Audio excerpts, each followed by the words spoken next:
What up, everybody? This is Broodle from DWBroodle. Welcome to the show.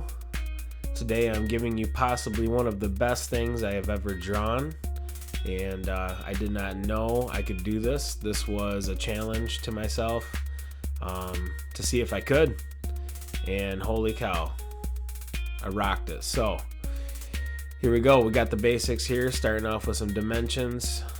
Got the eye, got the angle, got the not the brow, but the inner part of the lid there. And yeah, let's check this out, man. I did watch a little bit of a reference video, a little bit of how to.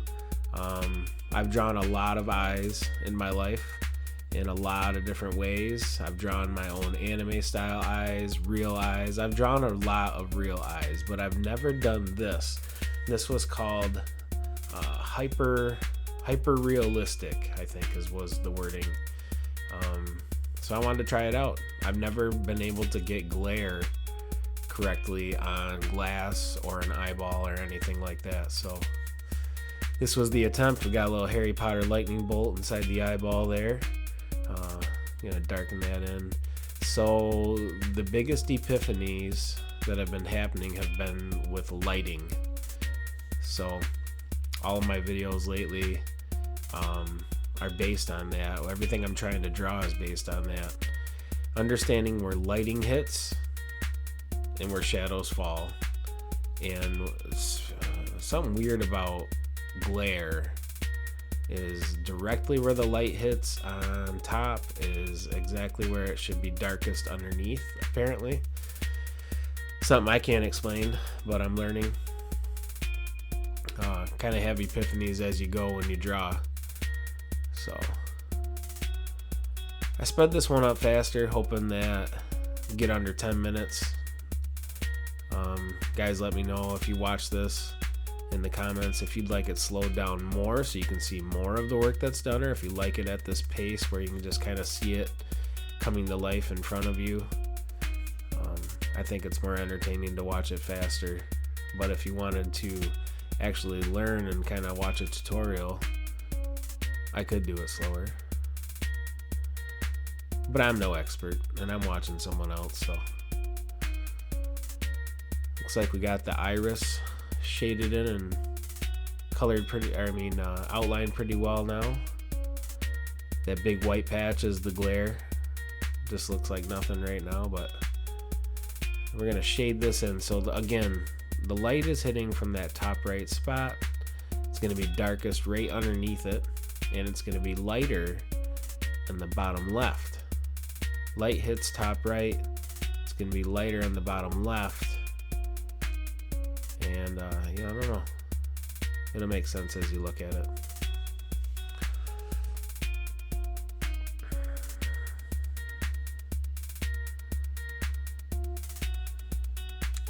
Lots and lots and lots and lots and lots and lots of shading. This drawing took me, I believe, 3.5 hours to do.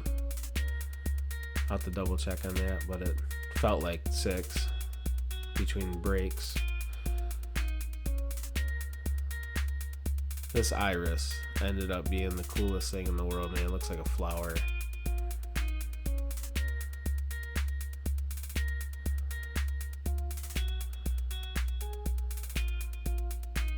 If you look close at an eyeball, man, it looks kind of like that. You'll have to check it out. Check out your own eyeball. It's kind of got this layer. See, I've always just drawn those lines from the pupil out to the edge, but there really is this other layer like that if you look close. It takes a heck of a lot more time, but it looks a heck of a lot more real. Had to fix that. That pupil was not perfectly round. And that's the cool thing about digital art, man. You can delete anything. I think why I'm progressing so much as an artist right now is the fact that I can delete and not lose all my progress. Like that right there. Screwed that up. You'll see here. I screwed that up. I shaded it way too much. Now, if this was pencil, I mean, that might have screwed up the whole drawing. but it's digital. And look at, I just like got it out of there and restarted, man. Digital art is changing my whole life. Once you do things enough times, you don't need to erase, you know. But digital art is amazing. Woo, look at that, boy. Dang, that looks good. Blew my own mind with this.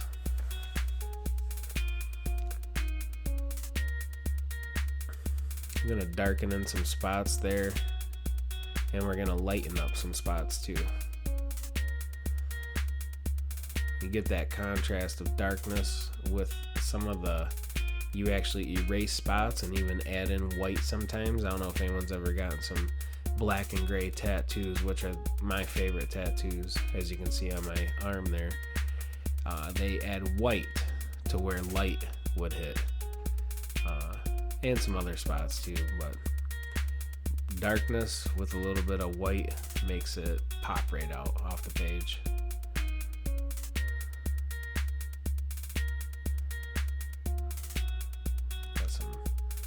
Got some tear duct work going on in there.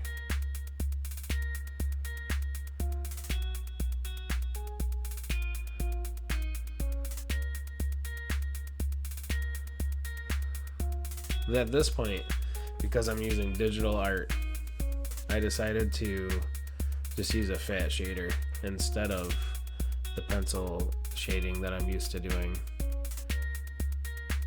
which I'm good at pencil shading, but I thought, well, I got this program with all this different tools, I might as well just try a big old fat shader, save some time and look more realistic, and I'm very happy with how that turned out. I think it looks a lot better. Save some time too.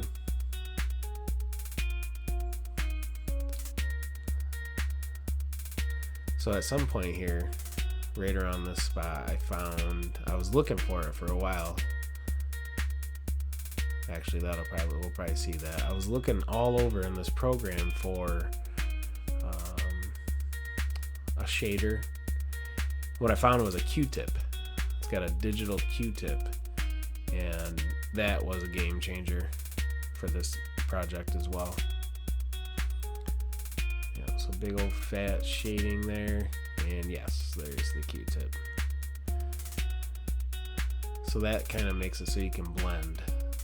If it was real life, you'd use like a piece of tissue or a Q-tip or one of those coned paper pieces that you shade with. And man, dude, so nice on the digital art.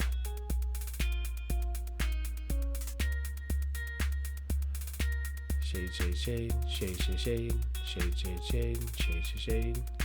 All we do is shade, shade, shade. Makes the whole drawing look amazing. Shading. Okay, I'll shut up. Alright, we're gonna draw in some ridges, top and bottom. Keep shading. Shade in that ridge, make it pop. It's that little fold on the bottom of your eye. That's where your eyelashes come out of. And wah, spoiler alert, I did not do the lashes and don't plan on it.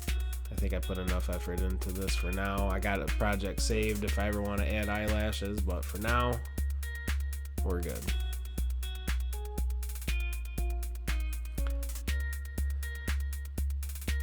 That thing is starting to look beautiful at this point. A couple more little fine details underneath.